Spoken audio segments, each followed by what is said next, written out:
Hoje vamos olhar para uma figura absolutamente incontornável. Jesus de Nazaré. Exatamente. Vindo de um canto remoto do Império Romano, mas que mudou tudo.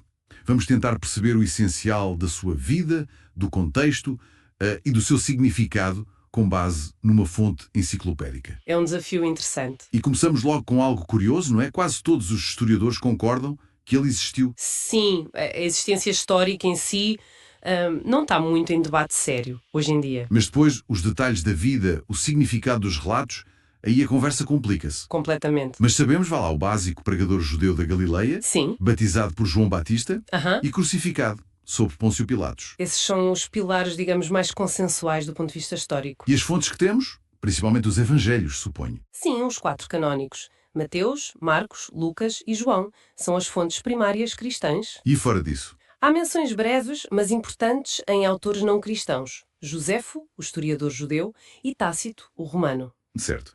Mas a interpretação de quem ele foi, isso varia imenso. Sem dúvida. Profeta do fim do mundo, o Messias esperado, um curandeiro carismático, filósofo. Depende muito da perspectiva. Ok, vamos por partes então. O nome, Jesus, de onde vem? Vem do hebraico Yoshua, passou pelo aramaico Yeshua. E significa? Javé salva ou Javé é salvação. Era um nome, aliás, bastante comum na Judeia do século I. E Cristo. Muita gente pensa que é apelido. Pois, mas não é. É um título. Vem do grego Christos, Que é a tradução de Masaia, em hebraico. Messias. Significa o ungido. o ungido. E com o tempo, colou-se ao nome. Exatamente. Tornou-se quase parte do nome, Jesus Cristo. E a cronologia? Datas de nascimento, morte, é tudo muito certo. Não é fácil. As estimativas apontam para um nascimento entre 7 e 2 a.C., talvez ligado ao reinado de Herodes o Grande. E a morte? Entre 30 e 33 depois de Cristo, durante o governo de Pôncio Pilatos na Judeia. Mas como é que se chega a essas datas? Bem, através de pistas nos próprios evangelhos. A idade de Jesus no início do ministério, referências a um censo, ao ano de construção do templo, mas são peças de um puzzle complexo. Não há certezas absolutas. Falando nos evangelhos, já disseste que não são biografias modernas. Não, de todo. São narrativas de fé, escritas para comunidades específicas, com propósito teológico. Grande parte foca-se na última semana de vida, a chamada paixão. E há diferenças entre eles, certo? Mateus, Marcos e Lucas são parecidos? Sim, são os sinópticos. Têm uma visão mais ou menos conjunta, partilham muito material. Marcos é geralmente visto como o mais antigo. E João? João é diferente. Tem uma estrutura distinta, discursos mais longos, um tom mais filosófico e teológico. Por exemplo, a limpeza do templo acontece logo no início do ministério, em João, enquanto nos sinópticos é no fim. Interessante. E os eventos-chave que eles narram? Nascimento virginal em Belém. Sim, infância em Nazaré, na Galileia, a profissão de tecton, Que? artesão. Podia ser carpinteiro, construtor, alguém que trabalhava com as mãos com madeira ou pedra. Depois o batismo por João Batista, a tentação no deserto. E aí começa um ministério público.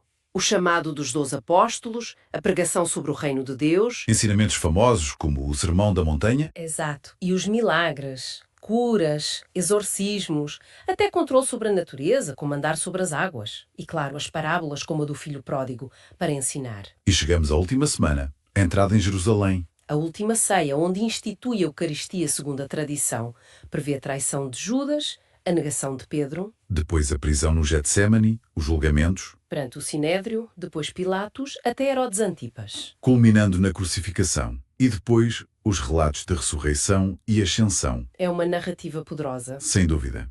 Agora voltando à perspectiva histórica mais estricta, Sim. a existência, como dissemos, é consensual. As fontes não cristãs, Joséfo e Tácito, ajudou a confirmar que não é uma figura inventada. A teoria de que Jesus é um mito é muito minoritária hoje entre os especialistas. O chamado argumento do silêncio, a falta de mais fontes contemporâneas, não prova que ele não existiu, era normal para figuras que não pertenciam à elite imperial. Mas o que é que essas fontes não cristãs confirmam para além da existência? Confirmam que existiu um homem chamado Jesus, considerado sábio por alguns, que teve seguidores, foi executado na Judeia por ordem de Pilatos e que o movimento que ele iniciou continuou após a sua morte. mostram que ele era conhecido para além do círculo dos seus seguidores. E quanto aos eventos específicos, batismo, crucificação? Esses dois são considerados muito prováveis, historicamente. Usa-se muitas vezes o critério do embaraço. Critério do quê? Do embaraço. A ideia é que os primeiros cristãos dificilmente inventariam coisas que pudessem ser vistas como, bem, embaraçosas. Como por exemplo? Como o seu líder precisar de um batismo de arrependimento feito por João Batista, ou morrer da forma mais humilhante possível na época, a crucificação reservada a escravos e rebeldes. Se inventassem, talvez escolhessem algo mais heróico. Faz sentido. E outros eventos, como os milagres? A história, enquanto disciplina, tem mais dificuldade. Os milagres, o nascimento virginal, são questões de fé, difíceis de verificar pelos métodos históricos. E sobre a aparência e língua... Sim. Provavelmente falava aramaico, talvez soubesse algum hebraico para a liturgia e talvez grego básico para o comércio. A aparência física, desconhecida, mas seria a de um judeu da Galileia do século I, provavelmente pele morena, cabelo escuro, nada a ver com as representações europeias clássicas. Claro. E como é que as grandes religiões veem Jesus hoje? Tentando ser imparcial. As visões são bastante distintas. Para os cristãos, ele é a figura central, o Filho de Deus, o Messias, parte da Trindade para a maioria, e a salvação vem através da sua morte e ressurreição. E para o judaísmo? O judaísmo não o aceita como Messias nem como divino. Argumentam que ele não cumpriu as profecias messiânicas, como trazer a paz mundial ou reunir todos os judeus na terra de Israel.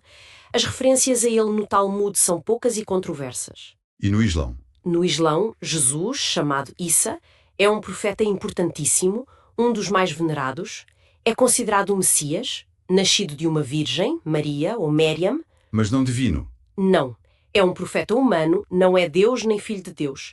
E a crença islâmica é que ele não foi crucificado, mas sim elevado por Deus aos céus. É visto como um precursor do profeta Maomé. É impressionante. A mesma pessoa histórica... E dá origem a interpretações tão fundamentais e diferentes para as maiores religiões do mundo. É verdade. Temos esta figura, um pregador judeu do século I. Numa província remota do Império Romano. E os ecos das suas palavras e ações registados num conjunto limitado de fontes antigas. Ressoam de formas tão poderosas e diversas até hoje. É um testemunho incrível do impacto duradouro que teve. Pensar que tudo começou ali, há 2000 anos, e continua a ter esta relevância global. O que talvez nos deixa com uma questão final para pensar, não é? Que seria?